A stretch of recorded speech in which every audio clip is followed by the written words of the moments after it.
So there's a hurricane blowing through right now. Maybe you heard of it. I'm not sure what to do with all this time at the house. Oh yeah. So with the hurricane blowing through right now, I decided to go ahead and finish up some builds.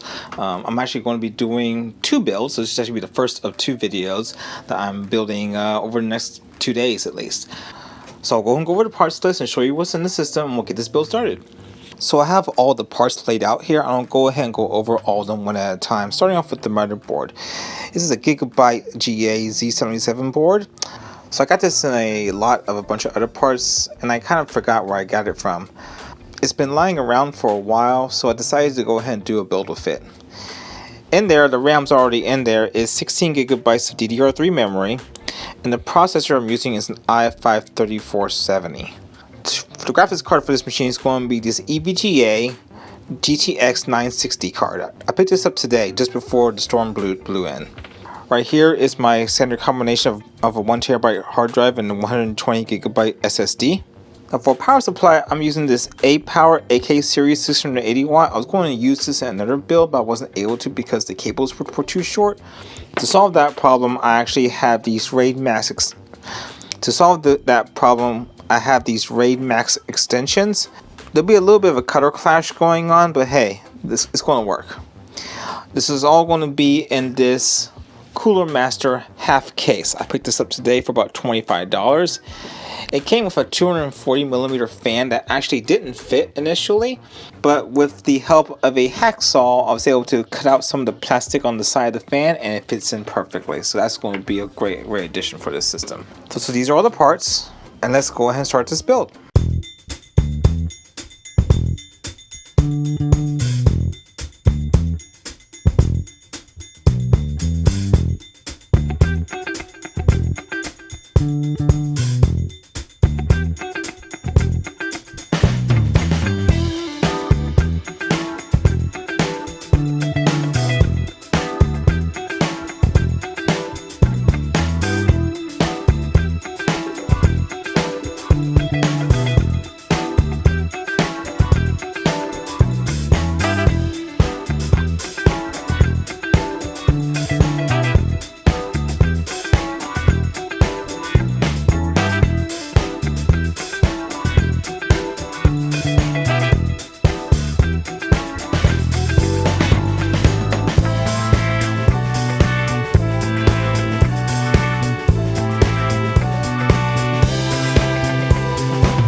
But the hurricane passed, and as you can see, it is sunny outside.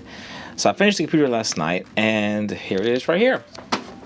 So I'll go ahead and put the price list up on the screen. The case was a little tricky to deal with. The fans that I was given with it were these 240 millimeter fans, and the maximum fan size that this case could support on the top right here was a 220 millimeter fan. But I noticed that the screw holes on the fan matched up with the screw holes on the case. So I found that by using a hacksaw and by removing a little bit of the fan casing, I was able to get it to fit perfectly flush inside the case.